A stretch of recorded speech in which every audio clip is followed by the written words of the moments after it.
Saya Meriati Adohaning, NIM 21070100234. Saya mahasiswi dari Prodi Ilmu Kesehatan Masyarakat Universitas Nusa Cendana Kupang. Saat ini saya akan menyampaikan terkait dengan sistem pencernaan pada manusia. Apa itu sistem pencernaan?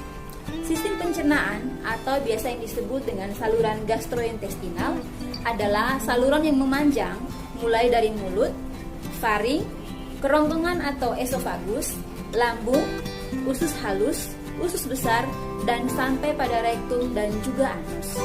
Berikut ini adalah jenis organ dalam sistem pencernaan dan juga fungsinya. Yang pertama, mulut. Proses pencernaan dimulai dari dalam mulut. Mulut berfungsi untuk mengunyah makanan sehingga menjadi lebih halus agar mudah dicerna. Beberapa organ yang melengkapi mulut seperti gigi, lidah, dan juga kelenjar ludah. Yang kedua adalah tenggorokan atau faring dan juga kerongkongan atau esofagus. Fungsi faring adalah untuk menghubungkan rongga mulut ke esofagus dan menjadi jalan bagi makanan yang telah dikunyah dari mulut menuju kepada proses selanjutnya. Sedangkan esofagus atau kerongkongan berfungsi untuk menghubungkan mulut dengan lambung. Organ yang ketiga adalah lambung. Lambung terletak di antara esofagus dan usus halus pada perut bagian atas. Beberapa fungsi lambung yakni seperti menyimpan makanan dan cairan yang tertelan, mematikan mikroorganisme berbahaya yang ada di lambung karena adanya asam lambung. Berikut, mencampur makanan dan cairan pencernaan yang telah diproduksi dan mengosongkan isinya ke dalam usus kecil. Organ pada sistem pencernaan yang keempat yakni hati, pankreas, dan juga kantung empedu. Fungsi hati adalah membantu untuk membentuk cairan empedu yang diperlukan dalam proses pencernaan lemak. Kemudian, kantung empedu berfungsi untuk menyalurkan empedu kepada usus halus. Sedangkan pankreas berfungsi untuk memproduksi enzim pencernaan untuk mencerna karbohidrat, protein, dan lemak pada usus halus. Kemudian menghasilkan juga senyawa bikarbonat yang akan menjadi penetral makanan dari lambung yang sifatnya asam sehingga tidak melukai dinding pada usus halus. Berikut adalah usus halus. Usus halus ini terbagi atas 3, yakni usus 12 jari atau duodenum, jejunum, dan juga ileum. 3 komponen dalam usus halus tersebut berfungsi untuk memecah makanan dan mengolahnya, lalu berperan juga untuk agar nutrisi dalam makanan bisa terserap oleh tubuh. Dan yang berikut adalah usus besar. Fungsi dari usus besar yakni membuang air dan juga mineral elektrolit dari ampas makanan yang tidak tercerna, lalu membentuk limbah padat yang dapat dikeluarkan. Dan yang berikut adalah rektum dan juga anus. Rektum adalah bagian akhir dari usus besar yang fungsinya adalah sebagai tempat penampungan feses sementara sebelum dikeluarkan oleh tubuh. Anus berfungsi sebagai tempat keluarnya feses. Otot-ototnya bisa berkontraksi di bawah kendali untuk mengatur pengeluaran feses.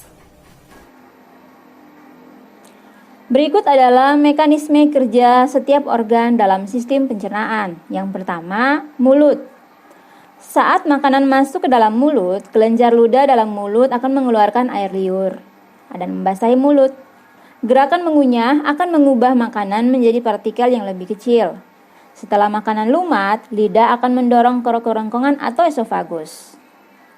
Yang kedua adalah tenggorokan atau faring dan kerongkongan atau esofagus. Makanan yang masuk melalui faring akan diteruskan ke esofagus. Otot-otot kerongkongan memindahkan makanan dengan gerakan peristaltik. Gerakan peristaltik yakni kumpulan kontraksi dan relaksasi otot yang menimbulkan gerakan gelombang mendorong makanan masuk ke dalam lambung. Di ujung esofagus terdapat stringer atau otot berbentuk cincin, di mana otot tersebut akan memungkinkan makanan masuk ke dalam lambung, lalu menutupnya untuk mencegah makanan dan cairan naik kembali ke kerongkongan atau esofagus. Yang berikutnya adalah lambung. Pada lambung terjadi pencernaan secara kimiawi, di mana makanan dicerna oleh enzim dalam getah lambung yang dihasilkan oleh sel kelenjar dinding lambung. Makanan diolah menjadi bagian-bagian kecil dalam bentuk setengah padat yang disebut dengan kim. Kim dilepas sedikit demi sedikit melalui otot berbentuk cincin atau stringer pylorus. Saat makanan menuju ke organ selanjutnya, teksturnya sudah menyerupai pasta atau cairan. Yang berikut adalah usus halus. Proses penguraian makanan menjadi bentuk yang lebih kecil telah selesai di sini. Kelenjar pada dinding usus mengeluarkan enzim yang memecah pati dan gula. Makanan lalu dicerna dengan bantuan enzim amilase, lipase, dan tripsin dari pankreas. Saat makanan meninggalkan usus halus, sekitar 90% zat gizi telah diserap untuk diedarkan oleh darah. Berikut adalah usus besar. Dalam usus besar terdapat sekum, yakni kantung bagian bawah usus besar yang menyalurkan hasil pencernaan makanan yang telah diserap usus halus menuju kepada usus besar. Pada usus besar dipenuhi dengan ribuan bakteri baik yang mengubah makanan menjadi feses. Sisa makanan akan terus ada di usus besar sampai waktunya dikeluarkan dari rektum saat buang air besar. Umumnya sisa makanan mengalir melewati usus besar dalam 36 jam. Yang terakhir adalah rektum dan anus. Saat feses masuk ke dalam rektum, sensor pada area tersebut akan mengirim pesan ke otak dan menentukan feses tersebut perlu dikeluarkan atau tidak. Saat rektum penuh di otot-otot di sekelilingnya akan terangsang untuk keluarkan feses. Inilah yang membuat mulas dan ingin buang air besar. Anus bagian paling akhir dari pencernaan, tempat keluarnya feses. Otot-ototnya bisa berkontraksi di bawah kendali untuk mengatur pengeluaran feses. Yang berikut adalah gangguan pada sistem pencernaan. Gangguan kesehatan pada sistem pencernaan bisa saja terjadi yang disebabkan oleh beberapa faktor seperti bakteri pada makanan, stres, dan juga adanya infeksi. Beberapa contoh gangguan kesehatan pada sistem pencernaan seperti sariawan. Sariawan disebabkan oleh luka tergigit dan kekurangan vitamin C. Yang berikut adalah gastritis. Gastritis adalah iritasi pada lapisan mukosa lambung.